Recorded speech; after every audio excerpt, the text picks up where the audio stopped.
Doctor ഈ കഴിഞ്ഞ 33 വർഷത്തെ ജേണി പറയുന്ന സമയത്ത് പക്ഷേ കഴിഞ്ഞ ഒരു 5 വർഷത്തേക്ക് ജേണി എടുത്ത് നോക്കുകയാണെങ്കിൽ ആ ജേണിയുടെ സ്പീഡ് ഭയങ്കര കൂടുതലാണ്. നമ്മൾ ഇതിനു മുമ്പ് വരെ 5 വർഷം മുമ്പ് വരെ നമ്മൾ ജനറേഷനുകളെ പറ്റി അധികം സംസാരിച്ചിട്ടില്ല, കേട്ടിട്ടില്ല. ഇന്ന് നമ്മൾ ജെൻസിനെ പറ്റി പറയുന്നുണ്ട്, ജെൻ ആൽഫനെ പറ്റി പറയുന്നുണ്ട്. സോ ഈ ജെൻസി അല്ലെങ്കിൽ ജെൻ ആൽഫ വിഭാഗത്തിൽപ്പെടുന്ന കസ്റ്റമേഴ്സിനെ ഹാൻഡിൽ ചെയ്യുന്ന സമയത്ത് അല്ലെങ്കിൽ എംപ്ലോയീസിനെ ഹാൻഡിൽ ചെയ്യുന്ന ടീമിനെ ഹാൻഡിൽ ചെയ്യുന്ന സമയത്ത് എന്താണ് ഡോക്ടറുടെ എക്സ്പീരിയൻസ്?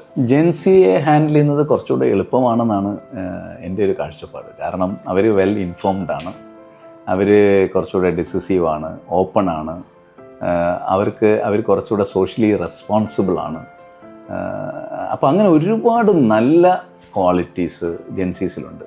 കാരണം അവർ ഇൻഫോർമേഷൻ്റെ ആ ഒരു ആധിക്യം കൊണ്ടാവണം അവർ വളരെ പെട്ടെന്ന് കാര്യങ്ങൾ മനസ്സിലാക്കുന്നുണ്ട്, അറിയുന്നുണ്ട്. ഇങ്ങനെയൊക്കെയുള്ള കാര്യങ്ങളിലൊക്കെ അവർ വളരെ പോസിറ്റീവായിട്ട് കാണുന്നുണ്ട്. അപ്പോൾ അവരെ ഹാൻഡിൽ ചെയ്യുമ്പോഴത്തേക്ക് കുറച്ചുകൂടി എളുപ്പമായിട്ട് അവരുടെ ഒരു ട്രസ്റ്റ് ബിൽഡ് ചെയ്യത്തക്ക രീതിയിൽ ഒരു പ്രൂഫ് ഓഫ് കൺസെപ്റ്റ് കൊടുക്കുക.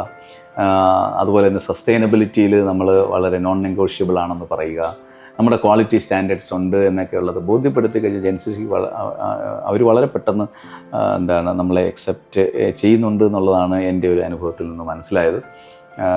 പിന്നെ ചില കാര്യങ്ങളിൽ അത് വേണം. കാര്യം ജെൻസീസിൽ ഞാൻ കണ്ടൊരു വിഷയം, ഒരിടത്ത് ഒരു വളരെ പെട്ടെന്ന് ചിലപ്പോൾ ഡിസിഷൻസ് ചേഞ്ച് ചെയ്യാനും അവർ ചിലപ്പോൾ തയ്യാറാവുന്നുണ്ട്. അതും എനിക്ക് തോന്നുന്ന ഈ ഇൻഫർമേഷൻ്റെ ആ ഒരു സ്പീഡ് കൊണ്ട് തന്നെ ആവണം, അങ്ങനത്തെ ഒരു ഇത് കാണുന്നുണ്ട്.